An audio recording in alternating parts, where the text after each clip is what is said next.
O medo. O medo, na verdade, né, ele tem um aspecto muito interessante que é relacionado a um objetivo de tentar nos proteger, tá? Então, o medo, de modo geral, não é algo negativo em si num todo. Não é negativo em si num formato completo. Isso porque, se você parar para verificar, lá nos nossos antepassados, lá nas buscas anteriores, você vai enxergar e entender que os nossos antepassados, eles tinham medo, e o medo era uma relação de sobrevivência, ou seja, aqueles da antiguidade que viviam nas tribos, que viviam em situações ali mais expostas, né? Que sobreviveram mais é os que tinham de fato medo e viviam em comunidade. Então, aqueles que viviam em comunidade, eles tinham a possibilidade de se juntar entre pessoas para que eles pudessem realmente participar ali situações relacionadas de vida. E os que não, na verdade, não passavam em comunidade, acabavam não sobrevivendo, porque se você não estava num grupo, você não tinha como lidar realmente com situações. Agora, diante disso, nós temos o critério do medo, né? Que é o que está nós buscando aqui nesse conteúdo, falar sobre o medo e sobre como superar os desafios do medo no nosso dia a dia. Aqueles que tinham medo na antiguidade, eles eram os que sobreviviam, porque se você tinha medo de uma onça, você não se aventuraria de modo que uma onça poderia te atacar. Ou se você tinha medo de algum outro animal peçonhento, você sobreviveria sobre aquilo, né? Por quê? Porque o medo é um protetor. E o nosso corpo, o nosso sistema, de modo geral, neurológico, ele trabalha muito com esse sentido do medo na circunstância da proteção nossa.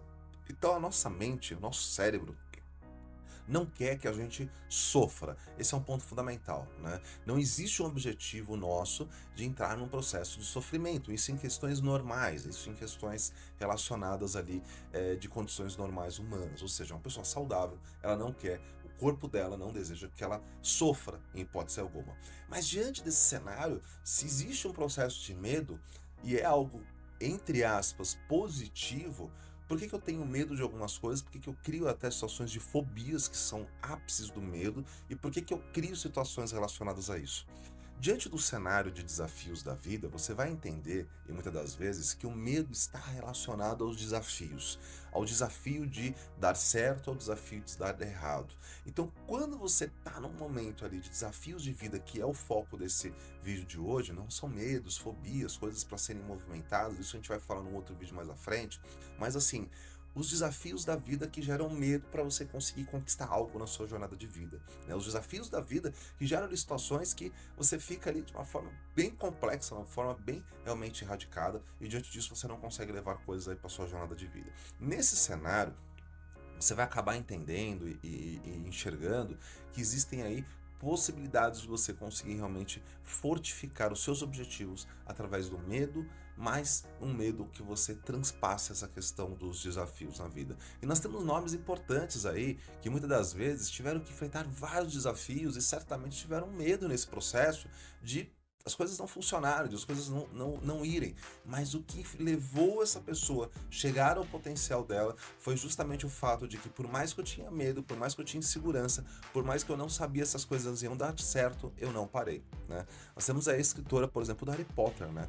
Ela várias vezes ela teve negações ali do livro dela, onde ela pegou e conseguiu tentar fazer ali a exposição do livro, e por mais que ela tentava ali, ninguém queria a história dela, ninguém queria realmente fazer ali a publicação da história do Harry Potter, né?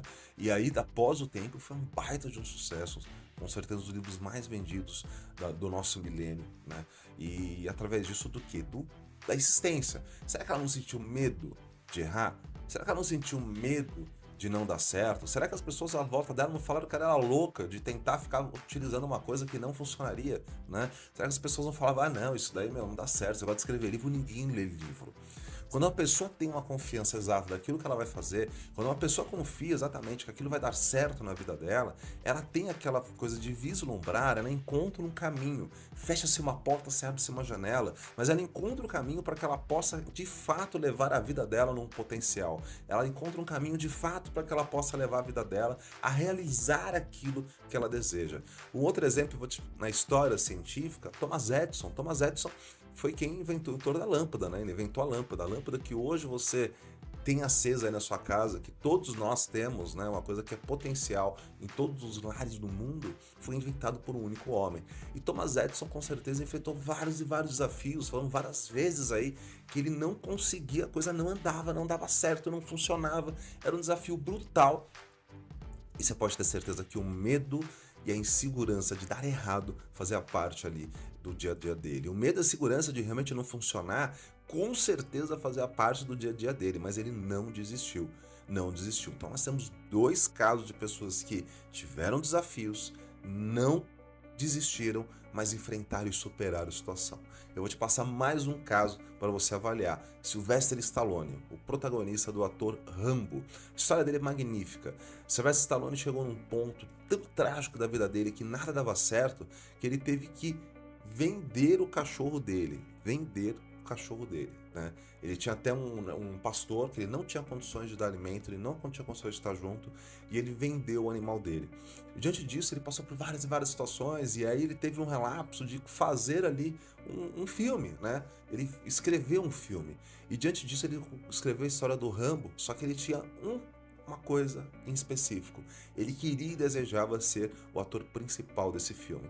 E aí, quando ele, depois de muito custo, encontrou realmente ali uma produtora que queria de fato levar o filme à frente, ela não queria que ele fosse o protagonista, queria que fosse um outro ator, né? E ele não aceitou a proposta, ele não vendeu o filme. E aí, depois de muitas e muitas negociações, numa fase que ele estava extremamente ali em dificuldade, com problemas, sem dinheiro, enfim, várias situações ali negativas, mas ele não mudou a escolha dele, não mudou.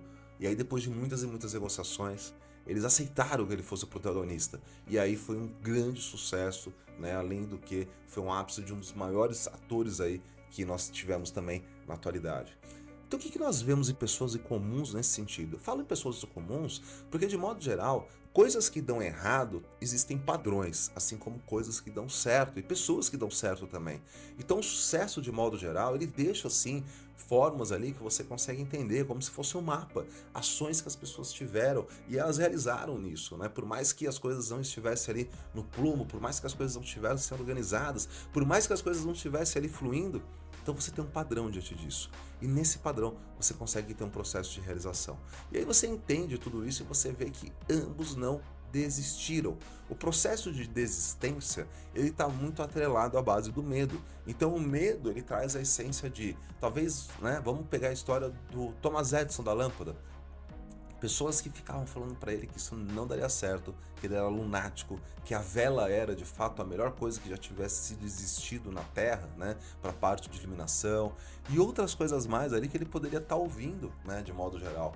E aí, diante disso, o medo, ele traz uma circunstância muito relacionada a isso, a você não querer avançar, a um processo de autoproteção. Mas aonde que entra o medo nesse formato, que é um formato negativo? Se você parar para pensar, o medo se torna negativo porque, como o nosso cérebro não deseja que a gente sofra, automaticamente o medo faz com que nós não queiramos dar sequência em projetos como esse. A gente não queira dar sequências em processos como esse. E aí você acaba trabalhando um processo de travar nesse caminho justamente para que você não sofra. Ocorre muito na nossa vida, por exemplo, na base de relacionamento amoroso.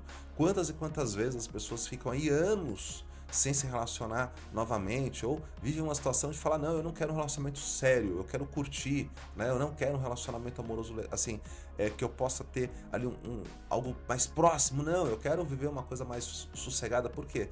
Porque quando passa um limite, quando chega num ponto, quando chega numa circunstância que a coisa vai ficando séria, muitas das vezes as pessoas têm medo que aquilo não dê certo, tem medo que a pessoa se frustre.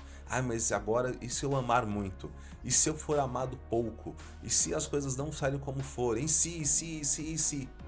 Essas perguntas, esses questionamentos que envoltam o nosso cérebro, que envoltam a nossa mente, automaticamente elas trazem uma circunstância relacionada de você não seguir à frente, de você não buscar algo à frente. Por quê?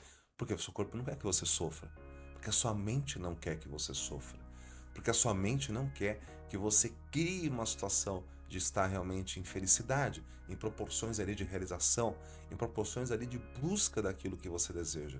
E se você não está em busca daquilo que você deseja, se você não está em busca daquilo que você realmente está em algo de dar um passo a mais na sua vida, você cria uma conexão de desgaste, você cria uma conexão de não fortaleza, mas conexão onde você acaba ficando com a energia menor, reduzida para conseguir isso.